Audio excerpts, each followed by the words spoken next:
The day my daughter-in-law threw my late wife's wedding dress into the skip bin behind the house, I knew the woman I had raised my son to marry was not the woman standing in my kitchen anymore. 3 weeks after we buried Margaret, my only son Nathaniel looked me in the eye and said, "Dad, either you start pulling your weight around here, cooking, cleaning, minding the twins from dawn till dusk, or you can pack your things and find a hostel. We're not running a retirement home." I was 67 years old. I had just lost my wife of 44 years to a stroke that took her in her sleep, and my boy, the boy I had taught to ride a push bike on the footpath outside our old Queenslander in Toowoomba, was telling me I was a burden. What he didn't know, what none of them knew, was that in 6 months' time, a dying woman in a mansion by the harbor would hand me something worth more than every cent Nathaniel would ever earn. And when the truth came out, his wife would ring me 71 times in a single afternoon. Stay with me, mate, and tell me in the comments which city or town you're watching from tonight, because I want to know how far an old bloke's story can travel. My name is Russell Trethewey, and until Margaret passed, I thought I understood what family meant. I was a boilermaker for 41 years, worked the shipyards in Brisbane, then up in Gladstone, and finally settled back near Ipswich when my knees gave out. Margaret and I had the one child, Nathaniel, because after him the doctors told us there wouldn't be any more, and we poured everything we had into that boy. Private school uniforms we couldn't really afford, cricket gear, a second-hand Commodore when he turned 17, help with the deposit on his first unit when he married Celeste. We never asked for a cent back. Margaret used to say, "Russ, you don't raise children to collect debts. You raise them to let them go." She was a better person than me. She was a better person than most. When Margaret collapsed in the kitchen that Tuesday morning in late March, I thought she'd tripped on the mat. I rang 000 and held her hand and told her about the roses coming into bloom out the back, because the Ambos said to keep talking to her. She never opened her eyes again. The funeral was small. Nathaniel gave a short reading and checked his watch twice. Celeste wore a black dress that I heard her tell her sister cost $1,100, and she kept dabbing at eyes that weren't wet. My twin grandchildren, Hudson and Poppy, both 8 years old, stood with their little hands in mine, and they were the only ones in that whole chapel who seemed to understand what we had lost. A fortnight after the funeral, Nathaniel and Celeste turned up at the house in Ipswich in their new Range Rover. They told me I couldn't stay in the house alone, that it was too big, too full of memories, and that the sensible thing was to sell up and move in with them in their 5-bedroom place out in Brookwater. I didn't want to go. That house had 44 years of Margaret in it, in the curtains she'd sewn, in the jacaranda she'd planted the year Nathaniel was born. But my son put his arm around my shoulder, and for a moment he sounded like my boy again, and he said, "Dad, let us look after you the way you looked after us." So I signed. I signed the house over to him because he said it would save on stamp duty and probate later. He gave me a check for $40,000 out of my own superannuation top-up, which he said was my contribution to the household, and I moved into the granny flat at the back of their property, with 2 suitcases and Margaret's sewing box. The granny flat was fine for about 11 days. On the 12th day, Celeste came to the door in her activewear, holding a clipboard, and said she needed to go through the arrangement. The arrangement, as it turned out, meant that because I was semi-retired and mobile, I would be getting the twins up at 6:30 each morning, making their breakfast, driving them to school, collecting them at 3, supervising their homework, cooking the family dinner, and doing the laundry for all 5 of us. On weekends, I was expected to mow the lawns, clean the pool, and handle the grocery shopping. Celeste ran a small boutique in Milton that was open 3 days a week. Nathaniel was a regional manager for a logistics firm. Neither of them, apparently, had time. "What about my own time?" I asked her, and she laughed as if I'd told a joke. "Russell, you're lucky," she said. She had stopped calling me Dad the day Margaret died. Most men your age are stuck in a nursing home eating mashed pumpkin. You've got purpose here. You've got family. The first month I told myself it was fine. The twins were lovely kids. And little Poppy would sneak into the granny flat on Sunday afternoons with a drawing she'd done of the two of us. And I'd pin it on the fridge, and she'd giggle. But the work piled up. I was on my feet from 6 in the morning till 9 at night, and my back, which had never really forgiven me for the shipyards, started seizing up. When I asked Nathaniel if we could get a cleaner in for the house proper, he looked at me like I'd asked him to buy me a yacht. Dad, we're not made of money. Celeste's boutique is hemorrhaging cash. You've got no overheads here. The least you can do is contribute. No overheads. I had paid them $7,000 that first month as rent out of my pension, because Celeste said it wouldn't be fair to the kids' inheritance if I lived for free. The slap came in the middle of August, a Thursday. I had burnt the lamb chops because Hudson had fallen off his scooter, and I'd been out the front, putting a plaster on his knee, and I'd forgotten the grill. Nathaniel came home, saw the smoke, saw me standing there in Margaret's old apron trying to scrape the black off the pan, and something in him just snapped. He crossed the kitchen in 3 strides, and the back of his hand caught me across the cheek. I heard Poppy scream from the hallway. I stumbled against the bench. I was 67 years old, and my son had hit me. "Useless old man," he said, and his voice was shaking. "You can't do one simple thing. Mom would be ashamed of you." Celeste came in from the lounge, saw what had happened, and said, "Nate, love, the neighbors." "Not Nate. How could you?" "The neighbors." That night, I lay on the thin mattress in the granny flat, and I cried for the first time since Margaret's funeral. I cried for her, and I cried for the boy I thought I'd raised, and I cried for the stupid, trusting old man I had been to sign over that house. Somewhere around 3 in the morning, I made a decision. I was going to find a way out, and I didn't care how small the life was that waited for me on the other side. Anything was better than this. I started looking in the classifieds of the local paper because I didn't trust myself with the internet, and Celeste had put a password on the home Wi-Fi anyway. Most of the jobs wanted young blokes or skilled tradies, but on a wet Saturday in early September, I found an advertisement tucked between a notice for a lost cavoodle and an ad for a plumber. Live-in companion required for elderly lady in Hamilton. Discreet, respectful, experienced with dementia and frailty. Private quarters. References essential. Apply in writing to Miss Imogen Fairweather. There was a post office box and a phone number. I rang the number from the phone box outside the IGA because I didn't want Celeste seeing it on the bill. A woman with a crisp voice answered, and I told her I was 67. I'd nursed my wife through her last year, and I was honest and early and sober. She asked me why I wanted the job. I told her the truth. I told her that my son had hit me and that I needed somewhere to go. There was a long silence, and then she said, "Be at 14 Sutherland Crescent, Hamilton, on Monday morning at 9. Don't be late. And Mr. Trethewey, if you're lying about any of this, I'll know within 5 minutes." The house on Sutherland Crescent sat behind a tall hedge of photinias, and when the gate opened, I saw a long gravel drive that curved up to a white 2-story place with wide verandas and a view straight down over the river to the city. It was the sort of house I had only ever seen from the outside. Imogen Fairweather turned out to be a tall woman in her 50s, with steel gray hair cut short and the bearing of someone who had spent her life not being argued with.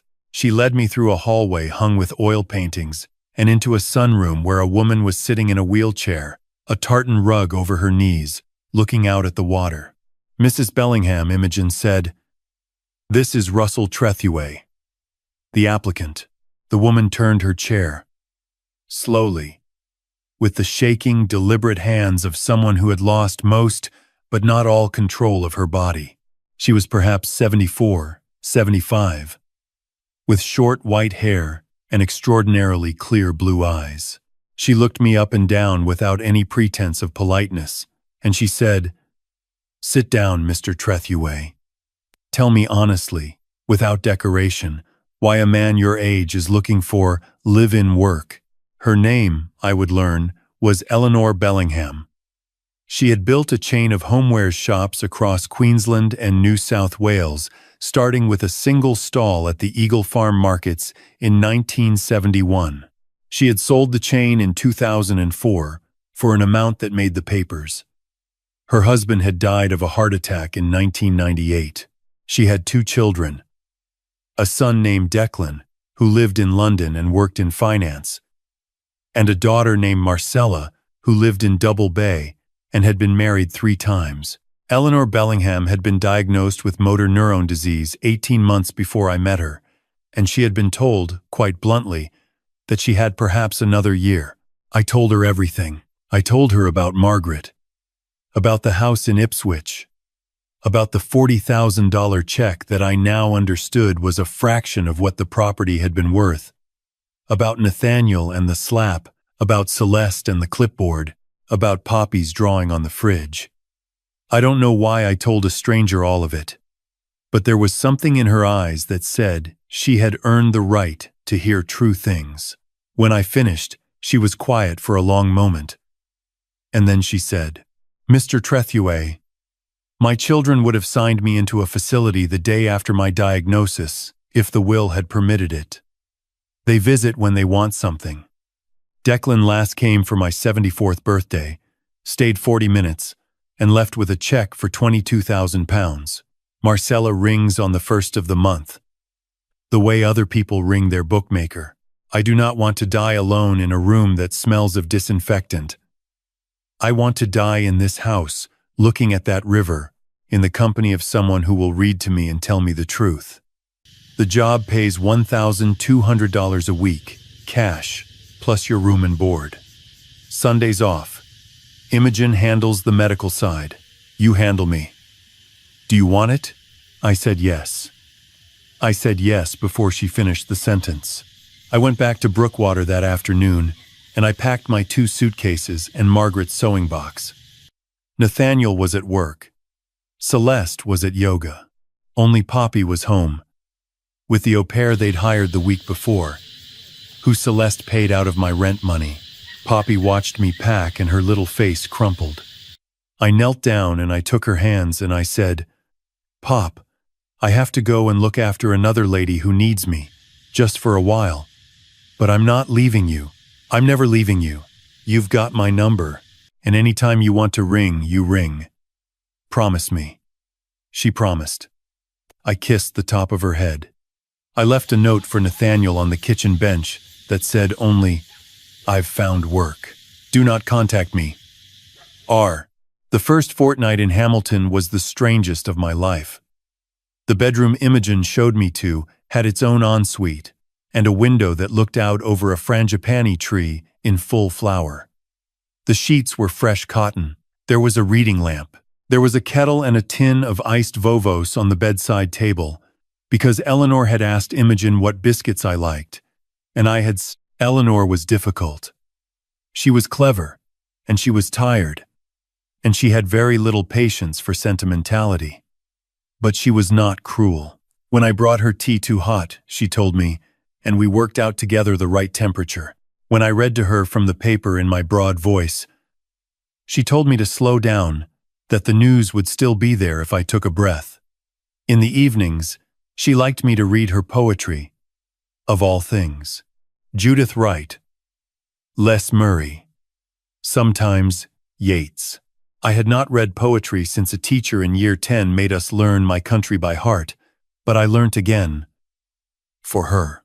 By the end of the first month, she had started telling me about her life, about the Eagle Farm stall, and the bloke who'd tried to stand over her for protection money until she'd hit him with a folding chair, about her husband, Gordon, who had loved her and supported her and who, she said, was the only man she had ever met who was not intimidated by a woman making more money than him, about Declan and Marcella, and how she had, looking back, given them too much and required too little. "The worst thing you can do to a child, Russell," she said one evening, "is to make them believe that the world owes them something, and that you are the person who has to deliver it." I thought of Nathaniel, and I said nothing. In return, I told her about Margaret, about the way she laughed with her whole body, about the jacaranda tree, about how Margaret had wanted to go to Paris for our 40th anniversary, and how I'd said we couldn't afford it, and how she died without ever seeing it, and how that, of everything, was the regret that kept me up at night. Eleanor listened. She did not offer platitudes. She said, at the end, "You loved her well, Russell. Paris would have been a week. You gave her 44 years. Poppy rang me every Wednesday after school, in secret, from the au pair's phone. She told me about her spelling tests and about Hudson getting in trouble for kicking a ball into the pool filter. She did not ask when I was coming back, because children are wiser than we give them credit for, and she knew. Nathaniel did not ring. Not once. Not for my birthday in November. Not at Christmas. Celeste posted a card, addressed to R. Trethewey, care of a forwarding address I'd given her lawyer, with a printed message and no signature. I kept it on the dresser for a week and then I threw it out. In early February, about 5 months after I had moved into the house on Sutherland Crescent, Eleanor had what Imogen called a downturn. Her breathing became labored at night. Her right hand, which had still been able to hold a cup, lost its grip for good. The specialist came and stayed for an hour and left looking grim. That evening, Eleanor asked me to wheel her out onto the veranda. It was one of those perfect Queensland summer evenings where the air goes soft after a storm. She watched the lights come on along the river, and she said, "Russell, I want to ask you something. Would you, if you had the money, buy a little place somewhere with a garden?" I laughed. I remember. I said, "Eleanor, I'd buy a weatherboard out Boonaway with a lemon tree and a veranda big enough for 2 chairs, and I'd live there till I dropped." She nodded. She was quiet for a long time. Then she said, "I have changed my will. Imogen brought the solicitor yesterday while you were at the chemist. I have not told my children. I do not intend to. When I die, Russell, you will receive $650,000 and a property I own at Stanthorpe. It's a small stone cottage on 4 acres. There's an orchard. Gordon and I used to go there when the children were small. I want you to have it. I want you to have somewhere no one can take from you." I could not speak. I sat on the wicker chair beside her, and I put my face in my hands and I cried, the way I had cried the night Nathaniel hit me. Except this time, the tears were of a completely different kind. When I could speak, I said, "Eleanor, I can't take that. Your children, my children," she said, "will receive the house we are sitting in, the investment portfolio, and the shares. Somewhere in the order of $11 million between them. They will fight about it. Because they are my children, and I raised them badly, and I am sorry for that. But they will not suffer. You, Russell, have given me something they never bothered to. You have given me 6 months in which I have not felt alone. That is worth a stone cottage and some money in the bank. Please, let me do this one correct thing before I go." She took my hand. Her grip was very weak, but it was firm. Eleanor Bellingham died on the 9th of April, a little after 4 in the morning, with me reading to her from a Les Murray poem about the weather. She did not wake up for the last stanza. Imogen was in the house. We sat with her until the doctor came. I held her hand for a long time after she was gone, and I thanked her. Not out loud, because she would have hated that, but in my head, over and over. The funeral was at a small chapel in Ascot. Declan flew in from London and was already on the phone outside the chapel before the hearse had left. Marcella wore sunglasses the entire service, and did not take them off even inside. Neither of them spoke to me. They did, I noticed. Look at me. A long, appraising, unfriendly look, both of them. When Imogen introduced me as your mother's companion these last months, I understood what that look meant. They had already been on the phone to the solicitor. They already knew. 3 days after the funeral, Eleanor's solicitor, a Mr. Harrow, rang me at the house, where Imogen had told me I could stay until probate was sorted. He said, "Mr. Trethewey, Mrs. Bellingham's children have engaged counsel. They are intending to contest the will. They are alleging undue influence.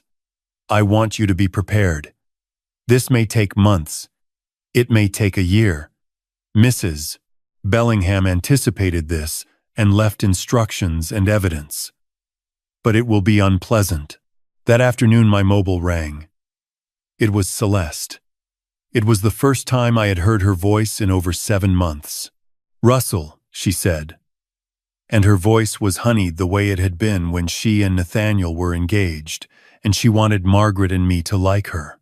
"Russell, darling, we heard about the lady you were working for. We're so sorry for your loss.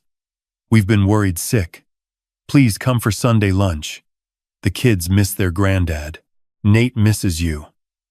He's been in a bad way since you left. Please." I didn't answer straight away. I let the silence sit, the way Eleanor had taught me to. Then I said, "Celeste, how did you hear?"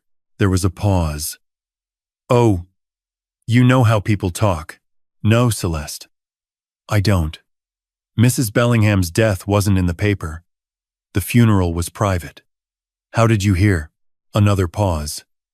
Then, clipped, "Nathaniel ran into someone." "It doesn't matter. Will you come for lunch?" I said. "No. Celeste, I won't. Please, don't ring me again." I ended the call. My hand was shaking, but it was a good shaking. It was the shaking of a man who has just lifted something heavy off his own chest. Over the next 3 days, Celeste rang me 71 times.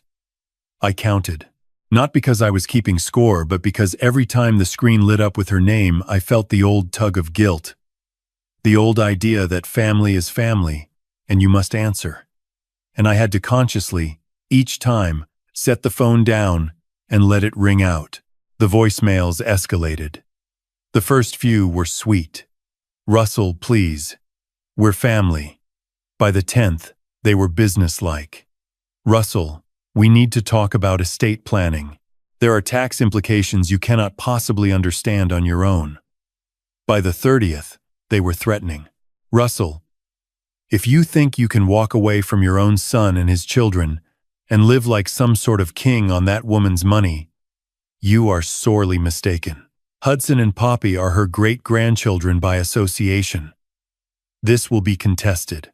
Then Nathaniel himself rang. His voice was tight and cold. "Dad, we need to sit down. This is about the family. This is about the kids' future. Mom would be spinning in her grave if she knew you were giving everything to strangers."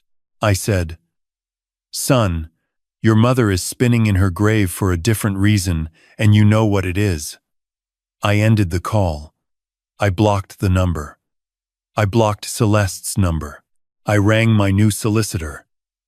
A young woman, Mr. Harrow, had recommended, and I told her what had happened. And she said, "Mr. Trethewey, keep every voicemail. Don't delete a single one. These will help us more than they will help him." The legal battle lasted almost 7 months. Declan and Marcella's barristers argued that Eleanor had been in cognitive decline, that I had isolated her from her family, that I had manipulated a lonely widow into rewriting her will. The evidence Eleanor had left destroyed every one of those claims. She had recorded 3 video statements over her final months, in the presence of her solicitor and an independent medical assessor, explaining in calm and precise language exactly why she was leaving me, what she was leaving me, and exactly what she thought of her own children's behavior over the preceding 20 years. She had kept a diary. She had kept the emails from Declan, asking for money to bail out a property development gone bad in Dubai. She had kept the text messages from Marcella, demanding an advance on her inheritance to fund her third wedding. The judge, in her final ruling, said that Eleanor Bellingham had been one of the most mentally competent testators this court has had the pleasure of reviewing, and she upheld the will in full. I walked out of that courthouse in Brisbane on a bright, cold July morning, and Imogen was waiting on the steps, and she hugged me, which I had not expected, because Imogen was not a hugger. She said, "She would be proud of you, Russell." And I said, "I know." And I meant it. The cottage at Stanthorpe was everything Eleanor had promised and more. 4 acres of gentle slope, an old stone house with a tin roof and a wood stove, an orchard of apples and stone fruit that had gone a bit wild but could be brought back, and a view of rolling paddocks that caught the morning light in a way that made my chest ache in a good way. I moved in with my 2 suitcases and Margaret's sewing box and a framed photograph of Eleanor that Imogen had given me at the funeral. I put the photograph on the mantelpiece next to Margaret. I told them both, out loud, "Right, ladies, let's see what an old boilermaker can do with a bit of land." I learnt to prune. I learnt, at 68, which is late, to graft a new branch onto an old tree. I joined the local men's shed on a Thursday morning and made friends with a retired teacher named Doug and a former truckie named Sven, who had lost his wife the year before mine, and who understood, without needing it explained, why some evenings I just sat on the veranda and didn't talk. I got a blue heeler pup from a bloke down the road, and I called her Iced Vovo, because Eleanor would have approved. Poppy came to visit in her first school holidays after the court case ended. Her mother didn't know. A friend of Margaret's, Julie, from our old street, picked her up and drove her down, and stayed with us for the weekend. Poppy was 9 by then. She sat on the veranda with me, and she ate an apple off my own tree, and she said, "Pa, is this where you live now?" And I said, "This is where I live now, love." And she said, "Can I come back?" And I said, "As often as your mum will let you, and when you're 18, as often as you like." She nodded, very seriously, the way she does. Hudson has never visited. I've made my peace with that. He's his father's son. Nathaniel did one last thing before he disappeared from my life completely. About a year after I moved to Stanthorpe, he rang me from a number I didn't recognize. I almost didn't pick up, but something told me to. He said, "Dad, just that." And I said, "Yes, son." And there was a long silence. And then he said, "Celeste and I are separating. The business has gone under. The house is being sold." I didn't say anything. I just let him talk. He said, "I know I've been an absolute bastard. I know it. Mum would be ashamed of me. I don't know how I became this. I'm sorry, Dad. I don't want anything from you. I just wanted you to know I'm sorry." I believed him. That's the strange thing.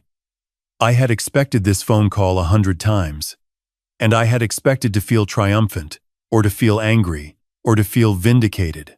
What I felt instead was tired, and sad, and something close to pity. I said, "Nathaniel, I'm glad you rang. I forgive you. I want you to hear me say that. I forgive you, but I am not coming back. And we are not what we were. And I don't know if we ever will be. You can ring me. You can write to me, but you may not come here. Not yet. One day, maybe. Not yet." He was crying. I could hear it. He said, "Okay, Dad. Okay." We didn't talk long after that. But he rings now, every few months. He is trying. I watch him try, from a safe distance, and I hope for him, and I do not let him near me. I am 72 years old now.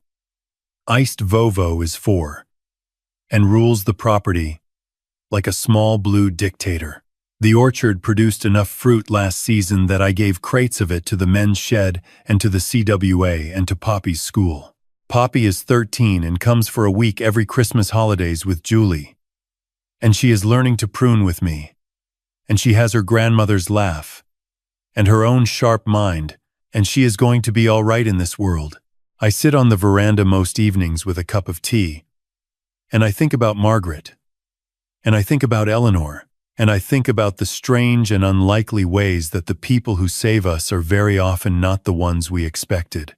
If I could say one thing to anyone listening tonight, and there may be someone listening who is in a house right now where they do not feel safe, or where they are being made small by people who share their blood, I would say this: your dignity is not a gift your family gives you. It is not something they can take away, either, no matter how hard they try. It is yours. You were born with it. Losing a spouse does not mean you have to lose yourself. Being old does not mean you have to be grateful for crumbs. If the people around you cannot treat you with the respect a human being deserves, then you are absolutely allowed, to walk out that door and find people who will. Kindness is never wasted. The woman I read poetry to for 6 months in a big white house in Hamilton was a stranger when I met her. And by the time she died, she was closer to me than my own son, and she gave me back a life I had thought was finished. Blood makes you related. Choice makes you family. I spent 44 years trying to be a good husband and a good father, and I got one of those things right.